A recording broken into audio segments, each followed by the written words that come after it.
नमस्कार मंडळी. भूतांच्या गोष्टी ऐकायच्या आहेत का? मग चला माझ्यासोबत. कुठे? भूतांच्या जगात. इतर यूट्यूब चॅनेलसाठी सूचना. आपल्या भूतांच्या जगात या चॅनेलवर प्रकाशित होणाऱ्या सत्य अनुभवांचे कॉपीराईट चॅनेलकडे असून कोणत्याही हिंदी अथवा मराठी चॅनलने विना परवानगी येथील सत्य अनुभव त्यांच्या चॅनेलवर प्रकाशित करू नये.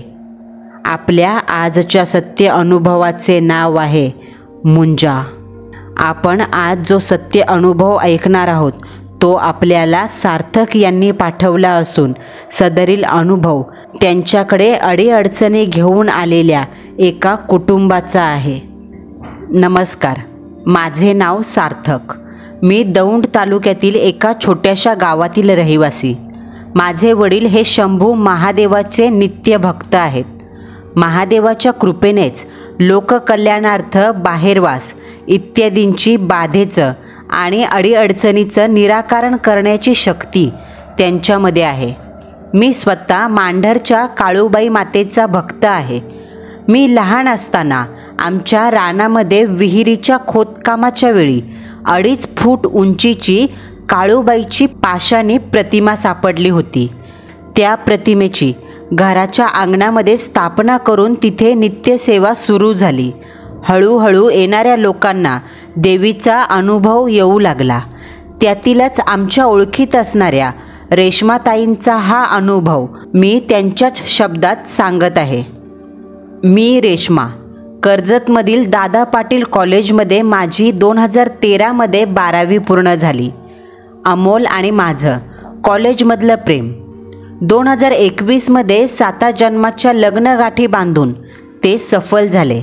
लग्नाला कोणाच्याही विरोधाला सामोरे जावं लागलं नाही. खूप जल्लोषाने लग्न समारंभ पार पडला आणि फुलांनी सजलेल्या गाडीत बसून मी माझ्या सासरी बेनगावी निघाले. अमोल ड्रायव्हर शेजारच्या सीटवर बसला होता आणि माझ्या शेजारी अमोलची धाकटी बहीण म्हणजे माझ्या बारक्या नणंदबाई बसल्या, जिचं नाव मालती. गावात प्रवेश करताना मी उत्सुकतेने रस्त्याच्या आजूबाजूला असणारी घरं पाहत होते. काही वेळात अमोल मला म्हणाला, रेश्मा, ते बघ, ती पाटी दिसते का? तिथे आपलं घर. पाटीवर लाल अक्षरात लिहिले होते, भोसले निवास. तिथे गाडी पोहोचेपर्यंत मी खूपच कौतुकाने आजूबाजूची घरं पाहत होते, कारण हीच घरं आयुष्यभराचा शेजार होणार होती.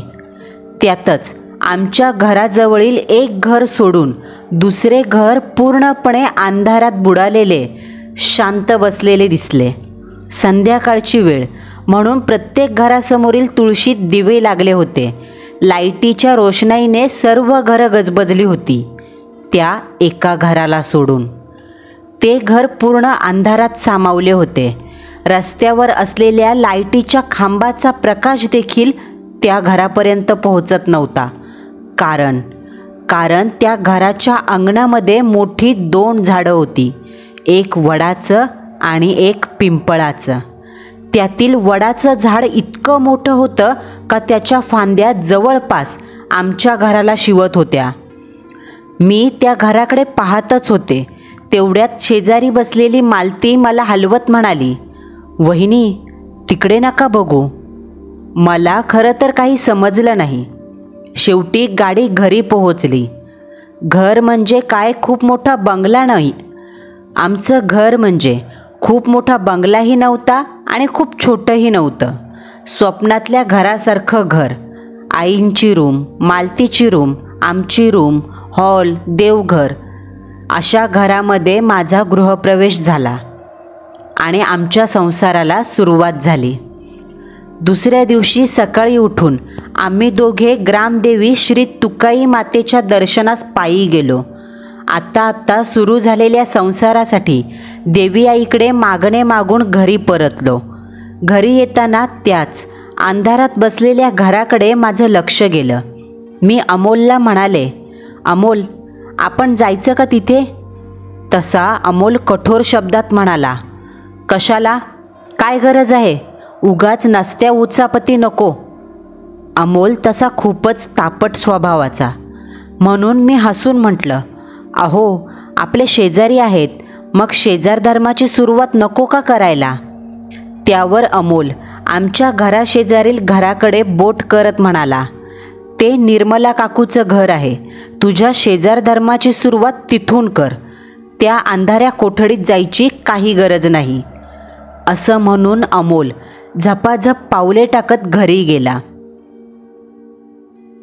मी अमोलने सांगितलेल्या निर्मला काकूच्या घराकडे गेले, पण दाराला बाहेरून कडी लावलेली होती, म्हणजे काकू घराबाहेर गेली होती.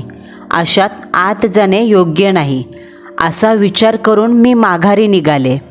परत माझं लक्ष त्याच घराकडे गेलं. जणू ते मला बोलवत होतं. न राहून माझी पावलं त्या घराकडे वळाली. गेटच्या आत पाऊल टाकताच त्या अंगणातील 2 मोठी झाडं पावसाळी वादळात सापडल्याप्रमाणे खळखळ आवाज करत हलू लागली. मनात भीती निर्माण करणारं होतं सर्व. त्या झाडाच्या खाली एका छोट्या कट्ट्यावर कुठल्या तरी देवाचं प्रतीक स्थापन केलं होतं.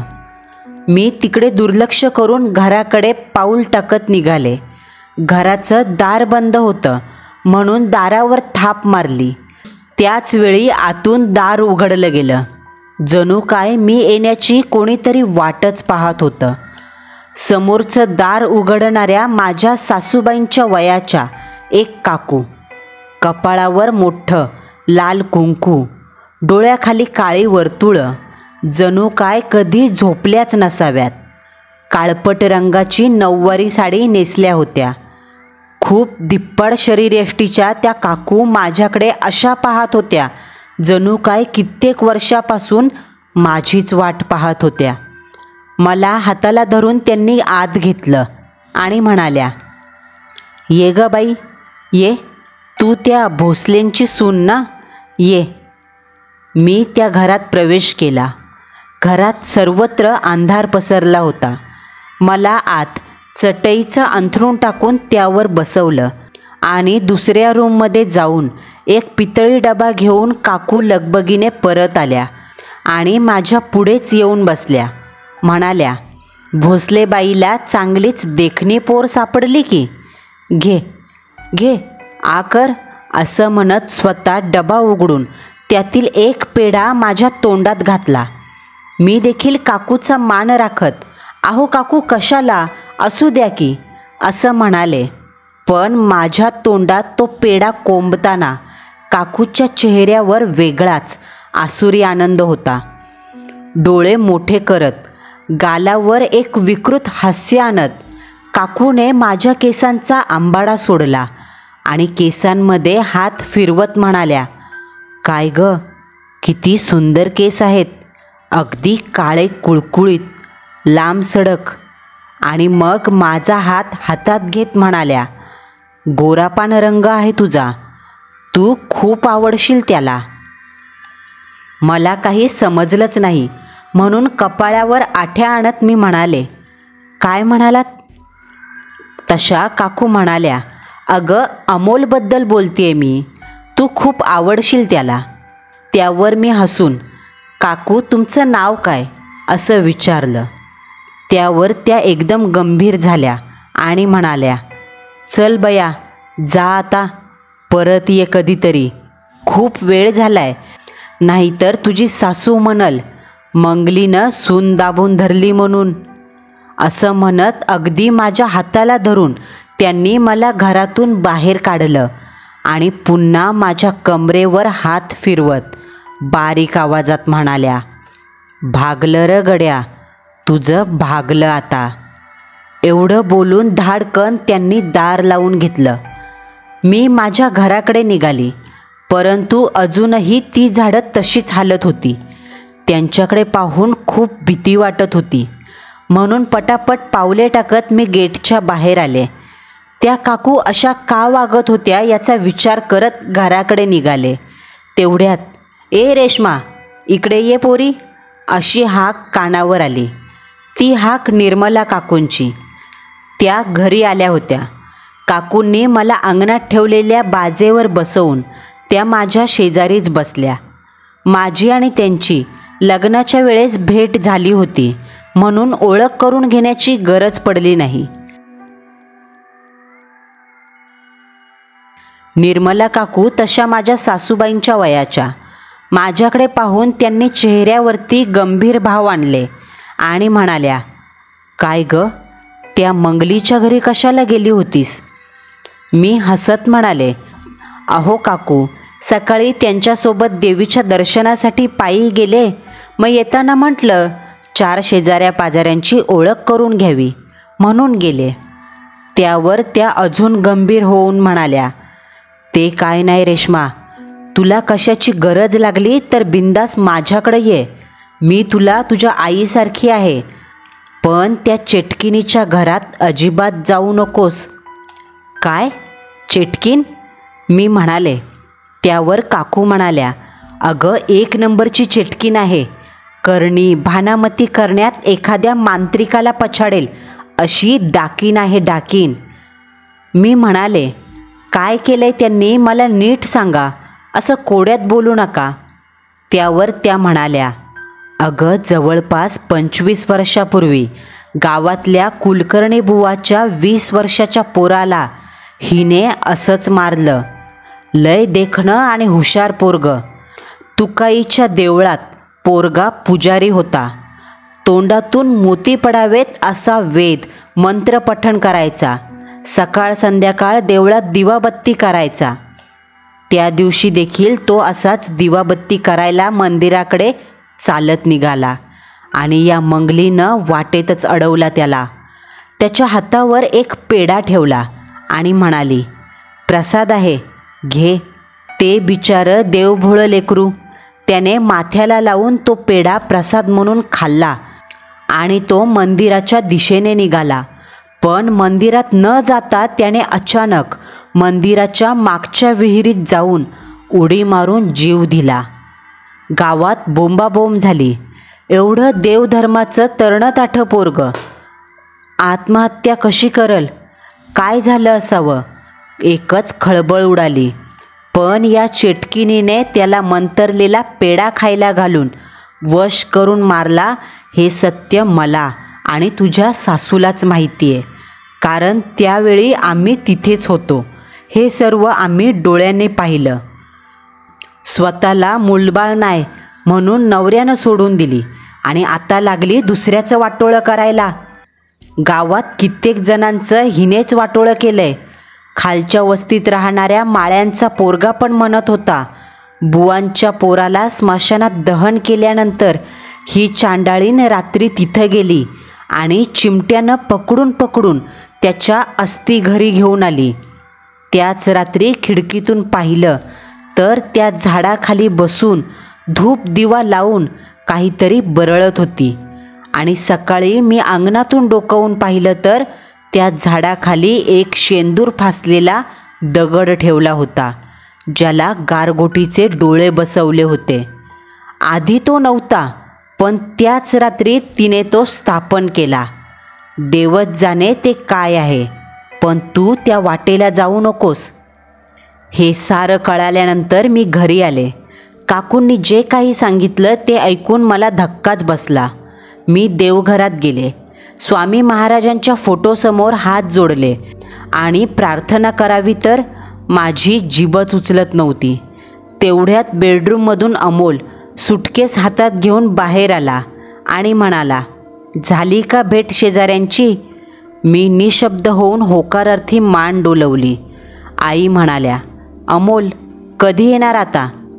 अमोलला लग्नासाठी मिळालेली 15 दिवसाची सुट्टी आता संपली होती म्हणून तो परत कामाला निघाला होता. अमोल पुण्यातील एका कंपनीमध्ये कामाला होता. जाणं येणं लांब पडतं म्हणून कंपनीच्या जवळ रूमवरती राहायचा. कधीतरी घरी येणं व्हायचं.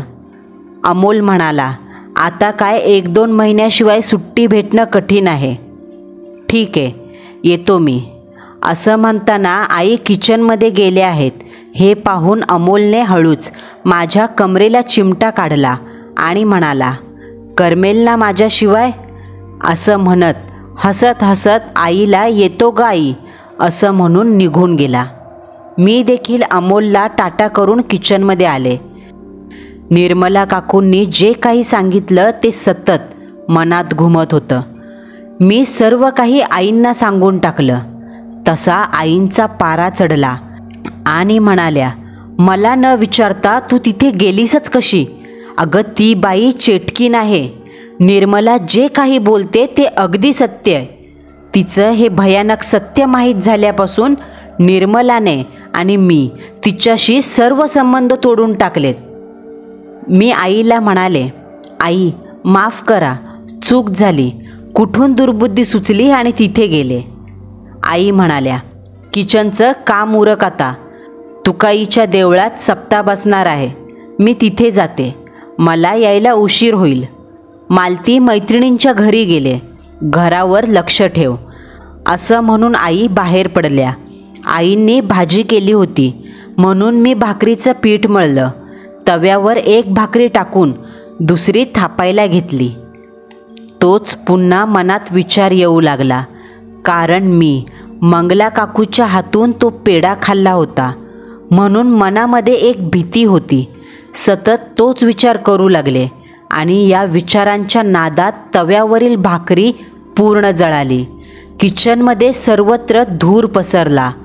त्या धुराचा ठसका लागल्यावर मी त्या विचारांच्या तंद्रीतून बाहेर आले आणि धूर पाहून घाई गडबडीने किचनची समोरची खिडकी उघडली. त्यावेळेला खिडकीत एक काळीशार पुरुषी आकृती उभी होती. अचानक हे पाहून मी इतकी दचकले का मागच्या मांडणीवर जाऊन धडकले आणि तोंडातून किंचाळी निघाली. ती आकृती अजूनही तशीच खिडकीत उभी होती. धुरामुळे स्पष्ट दिसत नव्हती, पण ती आकृती म्हणजे जणू कोणी खूपच उंच धिप्पाड शरीरयष्टीचा काळा पुरुष उभा असावा अशी भयानक पिशाच्यासारखी दिसायची. अजून काय विपरीत घडायचं राहिलं होतं का त्या पुरुषी आकृतीने खिडकीच्या गंजामधून आत हात घालायला सुरुवात केली आणि तो हात माझ्या दिशेने आला. त्याच्यावर असलेली लांब लचक नखं पाहून मला कोणत्याही क्षणी हार्ट अटॅक येणार तेवढ्यात वहिनी, ओ वहिनी अशी हाक मारत मालती घरात आली.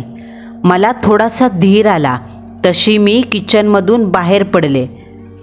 तोपर्यंत मालती समोर आली. माझ्या चेहऱ्यावरचे भीतीचे चिन्ह पाहून आणि घामाने भिजलेलं शरीर पाहून मालतीने विचारलं, काय झालं वहिनी? मी काही बोलणार तोच माझी बोबडी वळाली आणि मी ततपप करत खिडकीकडे इशारा केला, पण आता तिथे कोणीच नव्हतं.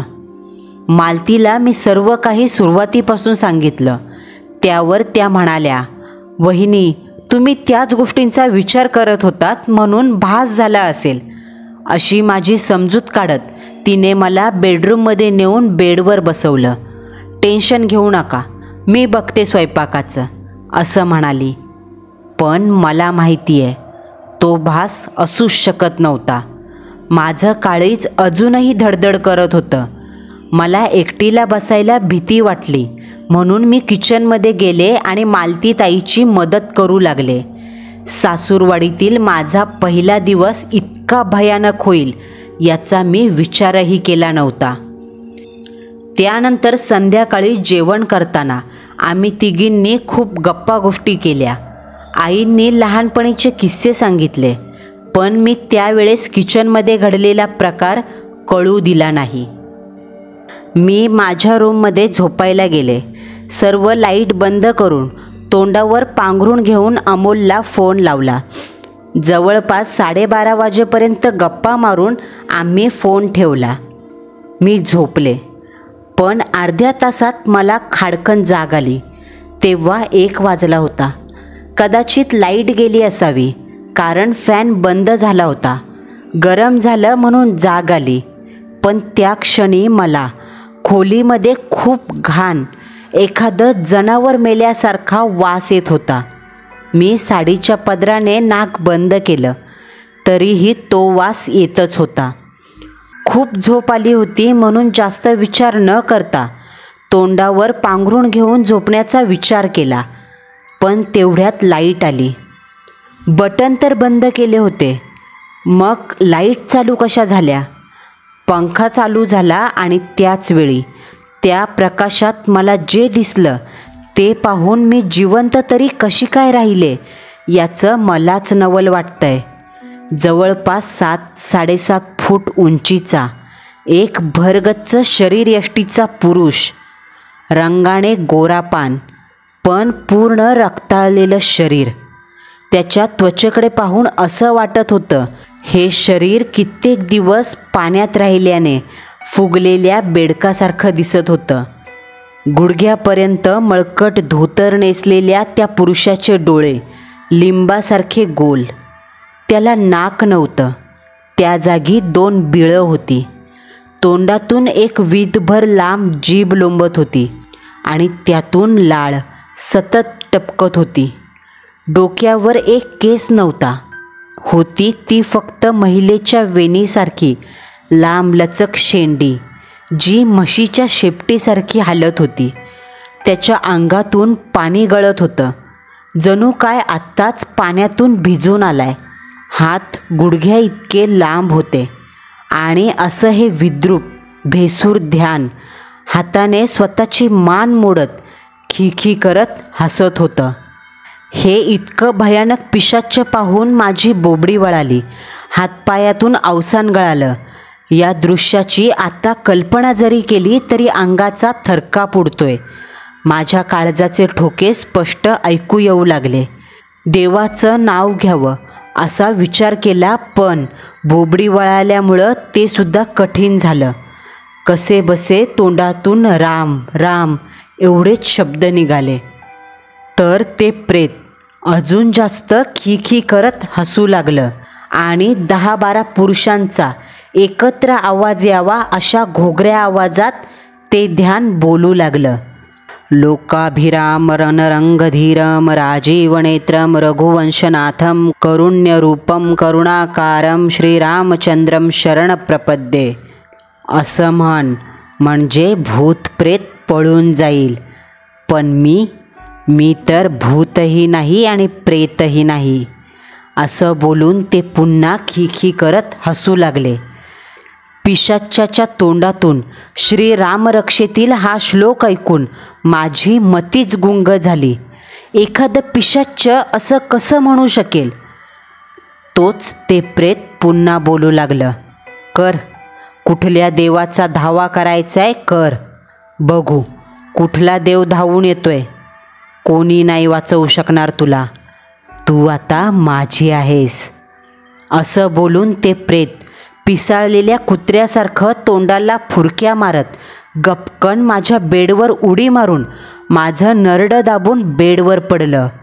माझे हातपाय सर्व काही बांधून टाकल्यासारखे गच्च झाले आणि ते प्रेत खिखी करत हसू लागलं. कधी तोंडाने फुरक्या वाजवत माझ्यावरती यायचं आणि माझ्या केसाचा वास घ्यायचं. त्याच्या श्वासातून निघणाऱ्या त्या घाणेरड्या दर्पाने मला उन्मळून आलं. पूर्ण रात्र त्या प्रेताने माझ्या शरीराचे लचके तोडले, त्रास दिला. त्रास कसला, एक अमानवीय बलात्कारच म्हणा. आणि हे फक्त माझ्या जीवाला माहिती का मी ती रात्र कशी काढली. पूर्ण रात्र माझ्या अश्रूंच्या धारा आणि कमरेतून वर उठणाऱ्या नर्कतुल्य कळा अखंड चालू होत्या. मी ओरडण्याचा प्रयत्न केला तरी माझ्या तोंडून शब्द फुटत नव्हता. हा सर्व अमानवीय पिशाच्च खेळ पहाटे 3च्या दरम्यान थांबला आणि मला गुंगी आली. सकाळी 8 वाजले तरी मला जाग येईना, म्हणून आईच्या सांगण्यावरून मालती मला उठवायला बेडरूममध्ये आली. माझी अवस्था पाहून तिचे डोळे विस्पारले. म्हणावं एवढंच वस्त्र शरीरावर, त्या रानबोक्याने बोचलेल्या नखांचे तीव्र लाल भडक व्रण सर्व शरीरावर उमटले होते. गळ्यातलं मंगळसूत्र तुटलं होतं. खोलीतल्या वस्तू अस्तव्यस्त पडल्या होत्या. मालतीने काळजीने विचारलं, वहिनी काय झालं? मालतीताईंचा आवाज ऐकून मी अंग झाकून घेतलं. तशी मालतीताई माझ्या जवळ आली. जखमांवर हात फिरवत म्हणाली, सांगाल का काय झालंय? तसा मी हुंदका आवरू शकले नाही आणि मालतीच्या गळ्यात गळा घालून रडू लागले. जोरात रडत रडत मी सर्व हकीकत सांगितली. हे सारं ऐकून मालतीताई निशब्द झाल्या. माझ्यामध्ये उठून चालण्याचं बळ नव्हतं. शरीरात कळा येत होत्या. म्हणून मालतीताईंनी मला बाथरूममध्ये नेऊन आंघोळ घातली. जखमांवर पाणी पडताच चटके बसायला लागले. त्यानंतर ताईंनी मला साडी नेसवली आणि आईंना सर्व काही सांगितलं. त्यावेळी आईच्या तोंडून एकच वाक्य निघालं, वाटलंच. जे होणार होतं तेच झालं.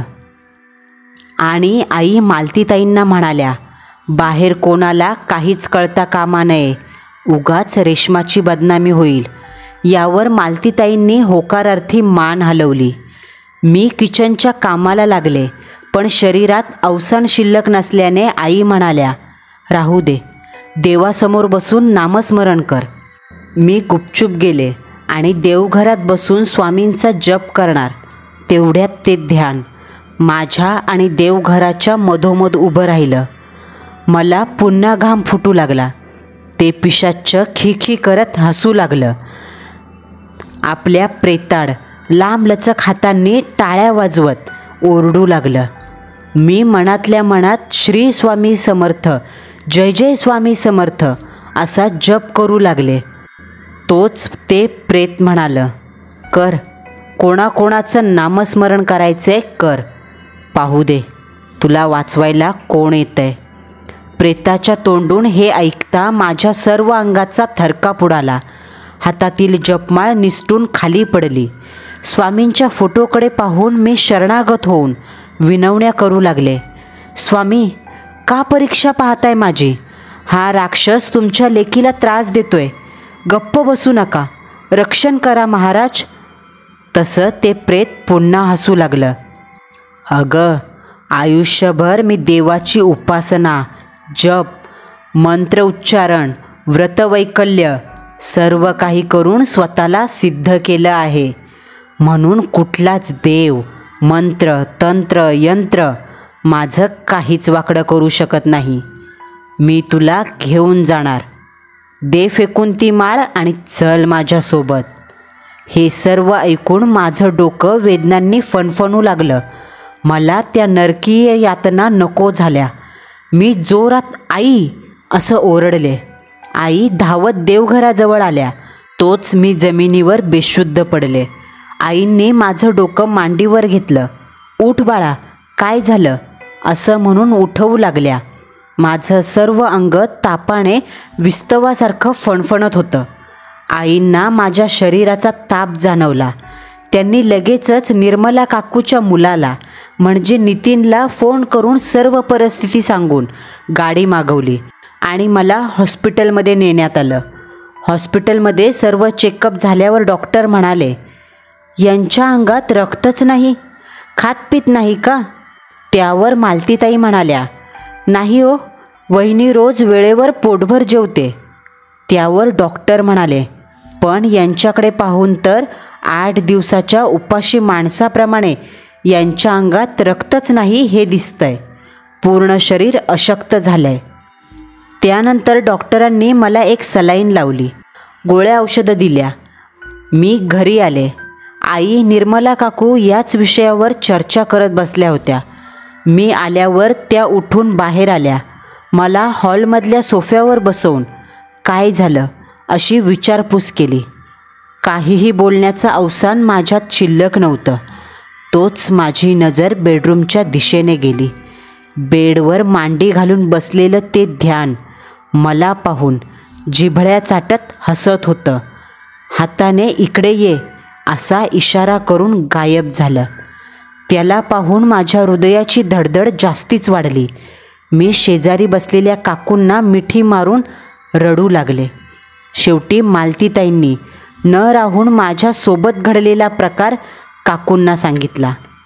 काकू कपाळावर हात मारत म्हणाल्या, मला वाटलंच काहीतरी विपरीत होणार. त्याचवेळी बाहेरून कोणाच्या तरी हसण्याचा आवाज आला. आमची नजर दाराच्या दिशेने गेली तर अंगणामध्ये मंगला काकू उभ्या होत्या. त्या हसत टाळ्या वाजवत होत्या आणि हसता हसता म्हणाल्या, "काय ग आशे, म्हणाले होते की नाही होऊ द्यायची तुझ्या पोराचा संसार. आता भोग तुझ्या कर्माची फळं." असं म्हणून त्या लागलीच निघून गेल्या. आशा म्हणजे माझ्या सासूबाई. त्यांना उद्देशून मंगला काकू बडबडल्या. मी अशक्त आवाजात विचारलं, "आई, हा सगळा काय प्रकार आहे?"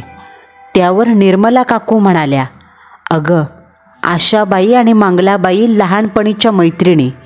योगायोगाने दोघी लग्न करून याच गावी आल्या आणि सख्या शेजारणी झाल्या. दोघींचा संसार सुरू होता. आशाबाईंना अमोल झाला, पण मंगलाबाई निपुत्रिक राहिली म्हणून तिच्या नवऱ्याने तिला टाकली आणि एका वैश्यासोबत निघून गेला. तेव्हापासून मंगलाबाई आशाबाईंचा द्वेष करू लागली. तिला वाटायचं की तिच्या नवऱ्याला हिनेच वाईट मार्गाला लावलंय आणि तेव्हाही तिने अंगणामध्ये येऊन अशीच सर्वांसमोर शपथ खाल्ली होती, "आशाबाई, तुझ्या संसाराची राख रांगोळी करेल, तुझ्या एकुलत्या एका पोराचं वाटोळं करेल." तिची मानसिकता विक्षिप्त झाली असं समजून सगळ्यांनी तिच्याकडे दुर्लक्ष केलं होतं. पण तेव्हापासून ती मांत्रिक तांत्रिकाकडे जाऊ लागली.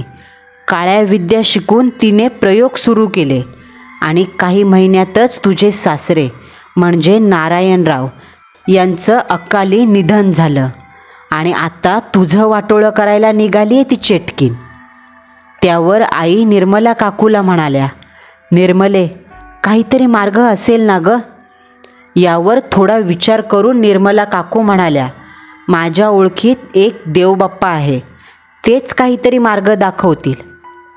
मंडळींनो, देवबाप्पा म्हणजे आपल्याला हा अनुभव ज्यांनी पाठवला आहे त्या सार्थक दादांचे वडील. त्यांना सर्वजण देवबाप्पा म्हणून ओळखतात. तर निर्मला काकूने त्यांना फोन लावला आणि सर्व वृत्तांत सांगितला. त्यावर देवबाप्पा म्हणाले, "मला व्हिडिओ कॉल करा. एकदा पेशंटला पाहिलं म्हणजे मला समजेल काय भानगड आहे." व्हिडिओ कॉल करण्यात आला. देवबाप्पा समोर बसले. त्यांच्याकडे पाहून मनाला सकारात्मकतेची अनुभूती झाली. माझ्यावर एक नजर टाकत त्यांनी डोळे झाकले आणि बोलू लागले, "लक्षपूर्वक ऐका. यांच्या घराजवळचं एक घर सोडून एक बाई राहते. तिनेच हे कारस्थान केलंय. तिने एका ब्राह्मण मुलाची पिशाच्ची आत्मा शाबरी तंत्रोक्त मंत्रामध्ये बांधून ठेवलाय. 5 कोंबड्यांचा बळी देऊन लावलाय हा मुंजा. हा मुंजा खूप शक्तिशाली आहे, कारण ब्राह्मणत्वाचा मान राखण्यासाठी मोठमोठे देवदेवतासुद्धा मागे सरकतात. जिवंतपणे यांनी देवाची सेवा, मंत्रोच्चार सारं काही केल्याने त्याला कुठलाही मंत्र बांधू शकत नाही, कुठलाही देव अडवू शकत नाही. त्याला स्वतःच्या इच्छा पूर्ण करता याव्यात म्हणून 15 दिवसाची मुदत बांधली आहे. 15 दिवस सर्व इच्छा पूर्ण करून हा शेवटच्या दिवशी म्हणजे श्रावणी अमावस्येला रेश्माला घेऊन जाईल. आजची तारीख 26. पुढच्या महिन्यातल्या 6 तारखेला अमावस्या आहे. म्हणजे फक्त 12 दिवस बाकी. एक काम करा, लगबगीने मांढरच्या मार्गाला लागा." हे ऐकून सर्वांच्या अंगावरती काटा आला आणि आई तर, "परमेश्वरा, या पोरीने कोणाचं पाप केलंय का तिच्या वाट्याला हे भोग आले?" असं म्हणून रडू लागल्या. काकूंनी या सगळ्यावरती मार्ग विचारला. त्यावर देवबाप्पा म्हणाले, "काही करण्याची गरज नाही, कारण या मुंजासमोर सर्व मंत्र विफल आहेत. एकच उपाय, तुम्हाला लागलीच मांढरगड गाठावा लागेल. तिथेच या मुंजाचा अंत होऊ शकतो." या कथनावर मी म्हणाले, "बाप्पा, हे प्रेत कुठल्याच देवी देवतांना घाबरत नाही, देवघराजवळ येतंय." त्यावर बाप्पा म्हणाले, "देव याचं काही करू शकत नाही, पण एक आई नक्की करू शकते.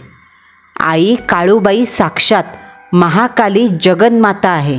ती महाकाली जी कोपली होती तेव्हा देवदेवतांचा सुद्धा वध करू लागली होती. साक्षात शंभू महादेवाला पायाशी घालणारी ती आदिमाया आपल्या लेकरासमान भक्तांना त्रास देणाऱ्या या तुच्छ पाशवी शक्तीला क्षणार्धात भस्म करेल.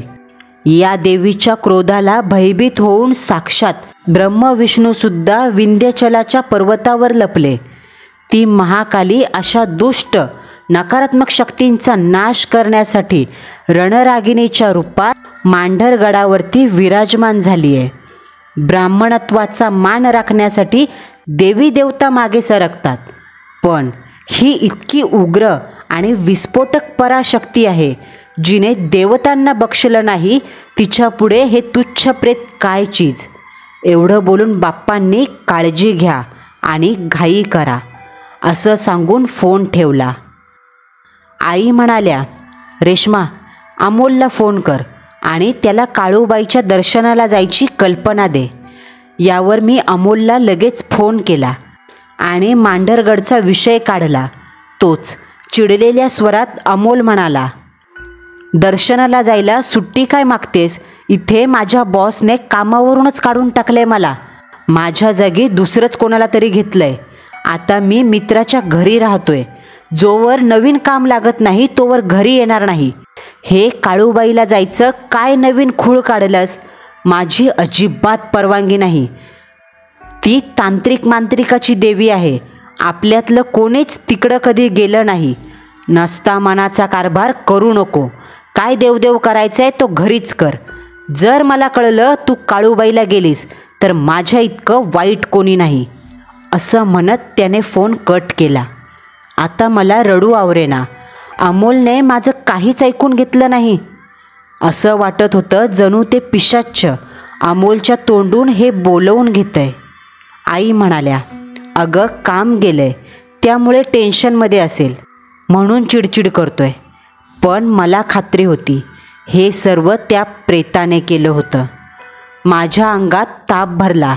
तरीही मी रागाच्या आवेशात देव्हाऱ्यासमोर गेले. स्वामींबरोबर भांडू लागले. स्वामी, तुम्हाला तुमच्या लेकीची अजिबात दया येत नाही. असे निष्ठुर कसे झालात? महाराज, तुम्ही मार्ग दाखवा. या दृष्टचक्रातून माझी सुटका करा. कसंही करून तुम्ही मला तिथे पोहोचवा असं म्हणत मी स्वामींचा जप करू लागले. त्याच वेळी दारापाशी उभ्या राहिलेल्या नितीनचा फोन वाजला. गावच्या पाटलांचा फोन होता. ते म्हणाले, अरे नितीन, आपण खास महिलांसाठी श्रावण महिन्यानिमित्त देवदर्शनाची ट्रिप काढली. तुमच्या वस्तीतल्या महिलांना यायचं असेल तर सांग. प्रति व्यक्ती 2000 रुपये फी.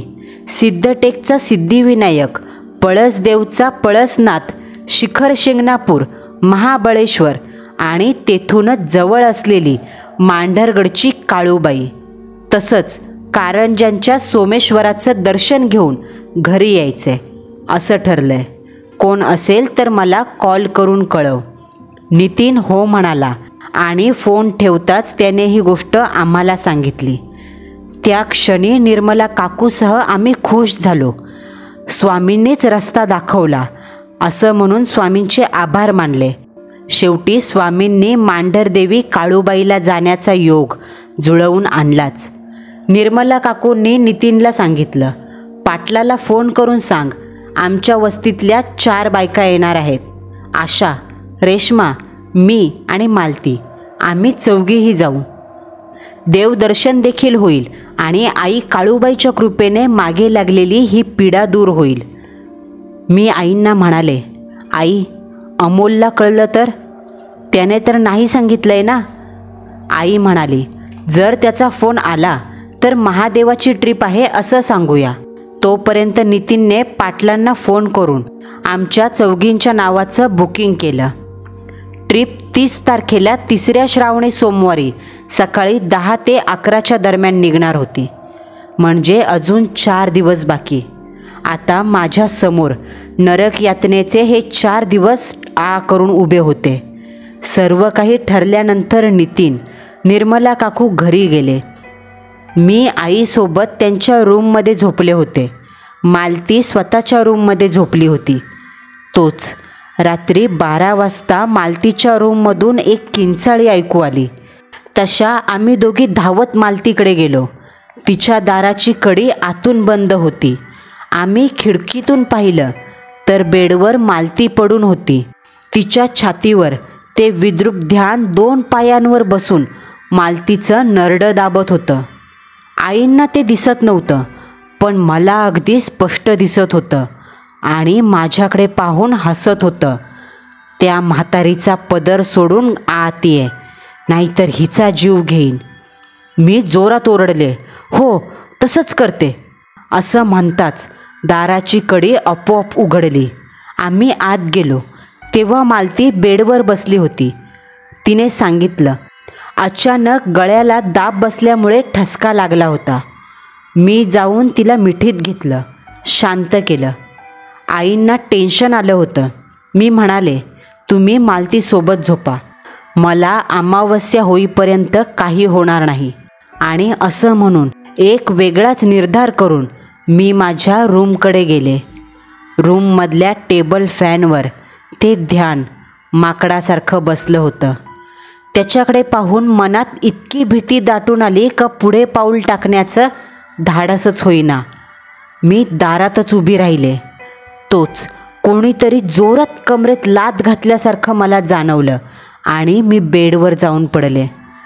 टेबल फॅनच्या जवळ बसलेलं ते भेसूर भयानक प्रेत म्हणू लागलं, अमावस्येला तुझा कार्यक्रम केल्यावर तुझ्या नवऱ्याचाही मीच मुर्दा पाडणार आहे.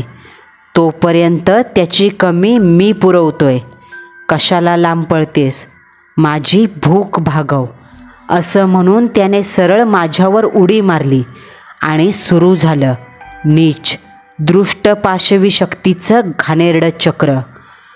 एकदाची कधी 30 तारीख येते आणि मी या घरातून बाहेर पडते असं मला झालं. हे पिशाच्च मला ट्रीपला जाऊन देईल की नाही ही शंका मला वाटतच होती. सकाळी ते नरकीय प्रेतचक्र थांबले आणि ते पिशाच्च निघून गेले. परंतु मला त्याचा घरात सतत भास व्हायचा, कधी कधी दिसायचं देखील. नेहमी 2 पायांवर कुत्र्यासारखं जीभ काढत किळसवाणं हास्य करताना ते मला दिसायचं. आता सकाळ झाली. उठून उभं राहण्याचं बळ माझ्या पायात उरलं नाही. मी कसेबसे हातपाय धुतले. मालतीताईंनी पोहे बनवले होते. 8 वाजता मालतीताई हाका मारू लागल्या, वहिनी चला नाश्ता करून घ्या. मी पोह्यांची प्लेट हातात घेताच मला उन्मळून आलं आणि किचनमधल्या खिडकीतून तोंड बाहेर काढून मी उलटी केली. तर उलटीमधून जणू काही घाण गटारामधलं पाणी पडावं असा काळा चिकट कफ तोंडातून बाहेर पडू लागला. अन्न पाण्याला स्पर्श करू वाटत नव्हता. अंगातला ताप दिवसात झोपून द्यायचा नाही आणि रात्री ते पिशाच्च. हे असं रोजच चालू राहिलं. शेवटी ट्रीपचा दिवस उजाडला. त्या दिवशी आंघोळ करून नवी साडी घालून मी आरशापुढे बसून तयार होत होते तर ते पिशाच्च बेडवर 2 पायांवर बसून खी खी करत हसत होतं. त्याच्या सर्वांगातून काळा धूर बाहेर पडावा अशा प्रकारे ते माझ्याकडे पाहत म्हणालं, कुठे चाललीस, तुला वाटतंय ते होणार नाही, मी तुझा पिच्छा सोडणार नाही. असं म्हणून त्या पिशाच्च्याने बेडवरून माझ्या अंगावर झेप घेतली आणि तोंडासमोर हात आणून डोळे झाकले. पण ते ध्यान माझ्या अंगावर उडी मारून कुठे अदृश्य झालं हे मला माहीत नाही. मी माझी पर्स घेऊन रूमच्या बाहेर पडले. आई, मालतीताई बाहेरच होत्या. तेवढ्यात धावत निर्मला काकू तिथे आल्या आणि म्हणाल्या, अगं रेश्मा, खूप विपरीत झालं. मी एकदम घाबरून म्हणाले, काय झालंय, सगळं व्यवस्थित आहे ना? काकू म्हणाल्या, अगं व्यवस्थित, पाटलाचा फोन आला होता. ते म्हणाले मांढरदेवीला जायचं कॅन्सल केलंय, त्याऐवजी वाईच्या मोठ्या गणपतीच्या दर्शनाला जायचं ठरलंय. मी त्यांना नको म्हटले, काळूबाईच्या दर्शनाला जाऊ असं म्हणाले. पण ते म्हणाले श्रावण महिना महादेवाचा आणि वाई शहराला महाराष्ट्राची दक्षिण काशी म्हणून ओळखलं जातं. तेथे गणपतीचं आणि काशी विश्वेश्वराचं भव्य मंदिर आहे म्हणून तिथेच जायचं ठरवलं आहे. उत्तर काशी नाही, कमीत कमी आपल्या महाराष्ट्राच्या दक्षिण काशीचं तरी दर्शन होईल. काळूबाईला आपण नवरात्रीमध्ये सेपरेट ट्रिप काढूया. आता या नियमात बदल नाही. हे सगळं ऐकून आमचे आशेचे किरण नाहीसे झाले. मी मटकन खाली बसले आणि हाताने तोंड झोडत रडू लागले. आई, मालतीताई स्तब्ध झाल्या. कदाचित देवाला देखील माझं जगणं मान्य नाही असं वाटू लागलं. आता जाऊन तरी काय उपयोग असं म्हणाले. त्यावर काकू म्हणाल्या, ठरलं आहे ना, ट्रिप कॅन्सल नको करायला. आपण तरीही जाऊ. घरी बसून काय होणार आहे, त्यापेक्षा देवाच्या दारी गेल्यावर बघू, पुढे काय होईल ते होईल. त्यांचं बरोबर होतं. घरी बसून या प्रेताचं बेसूर थोबाड पाहण्यापेक्षा देवाच्या दारात मरण आलं तर बेहत्तर असं ठरवून घराला कुलूप लावून आम्ही सर्वजणी निघालो. आमच्या गावातून 2 लक्झरी बस होत्या. त्यातील 2 नंबर असलेल्या बसमध्ये आम्ही बसलो आणि गणपती बाप्पा मोरया अशा गजरात बस सुरू झाली. सर्वप्रथम सिद्धटेकच्या सिद्धिविनायकाचे दर्शन घेऊन वाटेत लागणाऱ्या पिंगळे गावच्या आई पद्मावतीचं दर्शन घ्यायचं ठरलं. तिथे दर्शन करून शिखर शिंगणापूर गाठलं. पहिला मुक्काम तिथेच करायचे ठरले. मी ट्रीपमध्ये असले तरी माझा त्रास कमी झाला नव्हता. उलट ताप माथ्यावर चढला होता. अन्न तोंडात घातलं की उलटी व्हायची. सर्वजण ट्रीपमध्ये काही ना काही खायचे, प्यायचे, मस्ती करायचे. मी एकटीच बसमध्ये शून्यात नजर लावून शांत बसायचे. माझ्या अंगावरील सर्व मांस नाहीसं झालं होतं. एखाद्या सायन्स लॅबमध्ये लटकवलेल्या स्केलेटनसारखं माझं शरीर भासू लागलं. डोळ्याखाली काळी वर्तुळं निर्माण झाली आणि ते भेसूर प्रेत मला माझ्या अवतीभोवती असल्यासारखं जाणवू लागलं. ट्रीपमध्ये असल्यामुळं एवढाच फरक पडला का रात्रीच्या वेळी माझ्यासोबत होणारा तो घाणेरडा अमानवीय अत्याचार थांबला. आता मला रात्रीची थोडी झोप यायची. ट्रीपचा शेवट वाईच्या गणपतीच्या आणि कारंजाच्या सोमेश्वराच्या दर्शनाने होणार होता. रविवारी 5 तारखेला संध्याकाळी महाबळेश्वरचे महादेवाचे दर्शन घेऊन तिथेच मुक्काम केला. श्रावणातला शेवटचा सोमवार म्हणजे 6 तारखेचा दिवस उजाडला. योगायोगाने त्याच दिवशी श्रावणातला शेवटचा सोमवार आणि त्याच दिवशी अमावस्या होती. मला या गोष्टीचा विसर पडला होता का आज माझा शेवटचा दिवस आहे. मरणाला मी भीत नव्हते, पण या नीच पाशवी शक्तीच्या हातून माझं मरण होईल याचं मला वाईट वाटत होतं. निर्मला काकू, मालती, आई यांनाही देवदर्शनाच्या नादात आज अमावस्या आहे या गोष्टीचा विसर पडला होता. आज माझा त्रास इतका वाढला का मला श्वास घेणं कठीण झालं. मालती माझी काळजी घ्यायची, पण त्रास वाढत चालला. शेवटी वाईच्या मोठ्या गणपतीला, ज्याला लोक ढोल्या गणपती म्हणतात, त्याच्या मंदिराच्या प्रांगणात पार्किंग साईटवर बस थांबली. सर्वजण गणपती बाप्पा मोरया, हर हर महादेव असा गजर करत खाली उतरले. आम्ही बसमधून खाली उतरलो, पण मला चालणं कठीण झालं. अखेर मालतीने हात धरून मला मंदिरात उभं केलं. पण रांगेत तासनतास उभं राहणं शक्य नसल्याने तुम्ही जाऊन या, मी इथेच बसून सर्व देवांना नमस्कार करते असं आईला सांगितलं. मग त्या सर्वजणी गणपती बाप्पाचे दर्शन करून विश्वेश्वराचे दर्शन करायला गेले. मी तिथेच बाप्पाच्या मंदिरासमोर मांडी घालून बसले. गर्भगृहातील गणपती बाप्पाची मूर्ती एवढी मोठी विशालकाय होती का मंदिराच्या प्रांगणातून त्याचं दर्शन स्पष्ट होत होतं. मी बसल्या जागेवरून महादेवांना नमस्कार करून आजूबाजूचं दृश्य पाहत होते. पूर्वाभिमुख श्री गणेश मंदिराच्या उजव्या बाजूला खळखळ करत वाहणारी कृष्णा नदी मनाला मोहून गेली. तिथेच नदीच्या काठावर प्राचीन दगडी घाट आणि पायऱ्या बांधल्या होत्या. त्या पायऱ्यांवरती खूप लोक बसली होती. मंदिरात एवढी गर्दी नव्हती जेवढी गर्दी त्या घाटावरती होती. जणू ती कोणाची तरी वाट पाहत असावीत. अनेक महिलांच्या, पुरुषांच्या गळ्यांमध्ये कवड्यांच्या माळा होत्या. हातामध्ये पितळी झांज होते. काही वेळात मालती, निर्मला काकू, आई देवदर्शन घेऊन माझ्या जवळ आल्या. मालतीने मला धरून उभं केलं. आम्ही सर्वजणी मोदकासारख्या दिसणाऱ्या गणेशाच्या मंदिराच्या शिखराला हात जोडून नमस्कार करू लागलो. त्याचवेळी आमच्या मागच्या दिशेने संपूर्ण अंगाला कंपित करणारा ढोल हलगीचा आवाज कानावर आला. शंख, खानदेशी पिपाण्या यांचेही बारीक ध्वनी ऐकू येऊ लागले. त्या आवाजामुळे माझ्या शरीरातील पाशवी शक्तीला भयंकर त्रास होऊ लागला. माझ्या रक्तातून धावणाऱ्या, किंचाळणाऱ्या त्या पाशवी शक्तीची उलाढाल मला जाणवू लागली. ढोल, हलगीचा आवाज तीव्र होऊ लागला.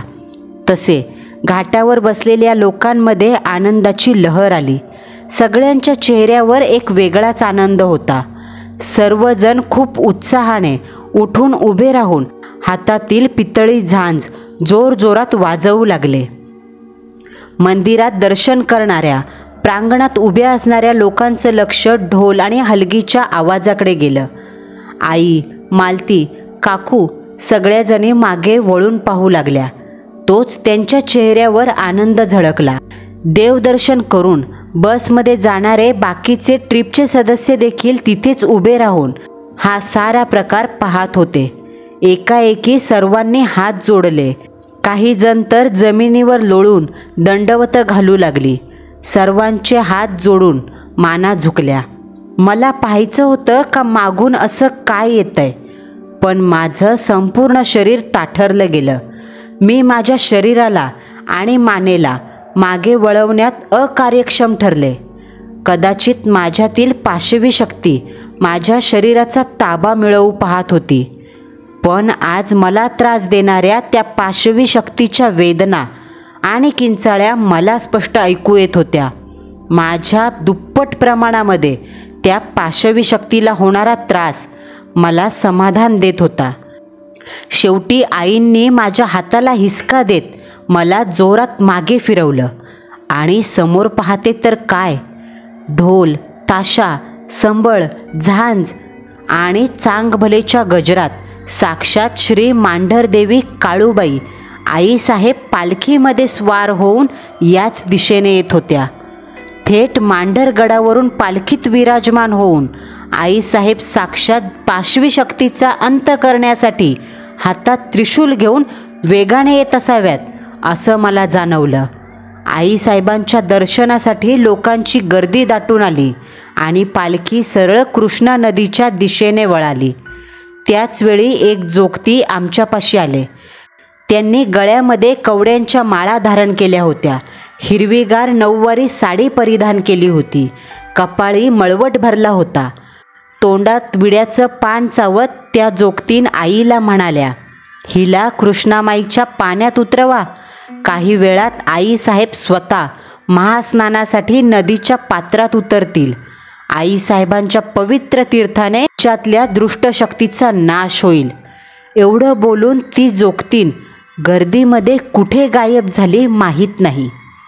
सांगितल्याप्रमाणे काकू, मालती यांनी ओढत नदीच्या दिशेने न्यायला सुरुवात केली. पण मला ओढणं त्यांना अवघड जात होतं. माझं शरीर खूप जड आणि पाशाने शिळेप्रमाणे कडक झालं. तरी कसं तरी ओढत ढकलत मला नदीच्या तीरावर नेलं आणि त्या क्षणी मी जोरात किंचाळले. खरं तर ती किंचाळी माझी नाही, त्या दृष्ट पाशवी शक्तीची होती. ती दृष्ट शक्ती कुठल्याही परिस्थितीत नदीत न उतरण्यासाठी तडफडत होती. तोपर्यंत सर्व पुजारी पालखीतील आईसाहेबांची प्रतिमा महास्नानासाठी नदीच्या पाण्यात घेऊन उतरले. त्या पाशवी शक्तीला आता नदीचं वाहणारं थंडगार पाणी विध्वंसक, तप्त लावारसाप्रमाणे भासू लागलं. काकू, मालती, आई यांनी टोकाचे प्रयत्न करून मला पाण्यात उतरवलं. नदीच्या पाण्याचा स्पर्श होताच ती पाशवी शक्ती शक्तिहीन झाली असावी आणि त्याच वेळी सर्व भक्तांना देवीच्या पवित्र तीर्थाचा लाभ घेता यावा म्हणून देवीच्या गळ्यातील फुलांचा हार त्या पवित्र तीर्थात बुडवून गोल गोल फिरवू लागले. त्या फुलांच्या हारांमधून सर्वत्र शिंपडलं जाणारं आईसाहेबांचं पवित्र तीर्थ भक्तांच्या अंगावरती पडत होतं. त्याच पवित्र तीर्थाचा एक सपका जोरदार माझ्या माथ्यावर आदळला आणि त्या क्षणी एक भयंकर किंकाळी देत मी बेशुद्ध झाले. शुद्धीवर आले तेव्हा मी बसमध्ये आईच्या मांडीवर झोपले होते. माझा ताप उतरला होता आणि मला प्रसन्न वाटत होतं. मी शुद्धीवर येताच प्रश्नांचा भडीमार करू लागले. आई, काय झालं? मी इथे कशी? पालखी कुठे?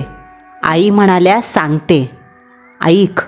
दरवर्षी श्रावण महिन्याच्या शेवटच्या सोमवारी मांढरगडावरून पार्वती स्वरूपिणी श्री काळूबाई आईसाहेब स्वतः आपले पती महादेव आणि गणू बाळाला भेटण्यासाठी पालखीमध्ये बसून वाईला येते. ही पुरातन परंपरा आहे. योगायोग म्हणावा की तुझं भाग्य. तू गडावर जाऊ शकली नाहीस म्हणून आईसाहेब स्वतः गड सोडून तुझ्याकडे आल्या. जेव्हा तुझ्या मस्तकावर पवित्र तीर्थ पडले त्यावेळी तुझ्या शरीरातून काळा धूर निघावा असं वाटलं. म्हणाल्या, तुला पालखीचं दर्शन घ्यायला मिळालं नाही. तू बेशुद्ध झाली होतीस म्हणून मी पुजाऱ्यांकडून देवी आईचं कुंकू आणलं आहे तुझ्यासाठी असं म्हणत पर्समध्ये हात घालून त्यांनी एक पुडी काढली ज्यामध्ये आईसाहेबाचं पवित्र कुंकू होतं. ते कुंकू खूप भक्तिभावाने आदराने माझ्या कपाळाला लावलं. माझ्या रक्षणासाठी डोंगर सोडून आई स्वतः आली या विचाराने माझा कंठ दाटून आला आणि मी हात जोडून काळूबाईचं स्मरण करून तिला वचन दिलं, आई, तुझी ही लेक तुला कधीच विसरणार नाही. मी तुझा मांढरगड पायी चढून तुझ्या दर्शनाला येईल. पुढे जाऊन आम्ही कारंजाच्या सोमेश्वराचं दर्शन घेतलं आणि सर्वांनी विचार केला, आज अमावस्या आहे. अमावस्येच्या दिवशी देवदर्शनावरून घरी जाणं योग्य नाही. त्यापेक्षा इथेच मुक्काम करू असं म्हणून कारंजे गावात आमचा मुक्काम पडला. दुसऱ्या दिवशी भाद्रपद महिना सुरू झाला. पहाटेच आमची बस घरच्या मार्गाला लागली. वाटेत मोरगावच्या मोरेश्वराचं दर्शन घेऊन सकाळी 7 वाजता आम्ही गावी पोहोचलो. गावात रात्री कदाचित भयंकर पाऊस झाला असावा कारण सर्व रस्ता ओला होता. रानामध्ये पाणी साचलं होतं. आम्ही बसमधून उतरलो तर मंगला काकूच्या घरापुढे खूप गर्दी दिसली. आम्ही सर्वप्रथम घरी जाऊन आणलेला प्रसाद सर्व साहित्य घरी ठेवलं आणि मग हातपाय धुवून मंगला काकूच्या घराकडे निघालो. लोकांची गर्दी बाजूला करून पुढे गेलो तर तिथं अंगणात संपूर्ण जळालेला मंगला काकूचा मृतदेह पडला होता. त्यांचा चेहरा देखील ओळखता येत नव्हता आणि त्यांच्या बाजूला असलेली ती दोन्ही मोठी झाडं जळून खाक झाली होती. त्यांच्या जळालेल्या फांद्या निर्मला काकूच्या घरावर देखील पडल्या होत्या. झाडाखाली जो शेंदूर फासलेला दगड म्हणजे मंगला काकूने पूजलेला मुंजोबा होता त्याचे सुद्धा चिथडे उडाले होते. गावातली लोक म्हणत होती, रात्रीच्या भयंकर पावसात मंगला काकूच्या घरावर मोठी वीज पडली. त्या विजेचा आवाज संपूर्ण गावाने ऐकला होता. मी मनात विचार केला, याला वीज म्हणावी का आई काळूबाईचं दृष्टांवरती कोसळणारं विनाशकारी वज्र. पुढे काही दिवसातच अमोलला दुसऱ्या कंपनीत जास्त पगाराची नोकरी लागली आणि मी त्यानंतर आईसाहेबांना दिलेलं वचन नवरात्रीच्या दरम्यान मांढरगड चढून पूर्ण केलं. गडावर चढून देवीचं दर्शन घेतल्यावर माझ्यातही काळूबाईचा संचार झाला. आता आम्ही सहपरिवार स्वामी आणि काळूबाईची खूप सेवा करतो. घरामध्ये तिची स्थापना देखील केली आहे. आई काळूबाईचं सत्व सांगताना मी एवढं नक्की सांगेल, मांडली तर काळी नाहीतर पक्क घर जाळी. बोला मांढरच्या काळूबाईचं चांग भलं. मंडळींनो, आपला आजचा थरारक अनुभव तुम्हाला कसा वाटला हे कमेंट बॉक्समध्ये कळवायला विसरू नका. पुन्हा भेटू. नवा सत्य अनुभव, नवा थरार.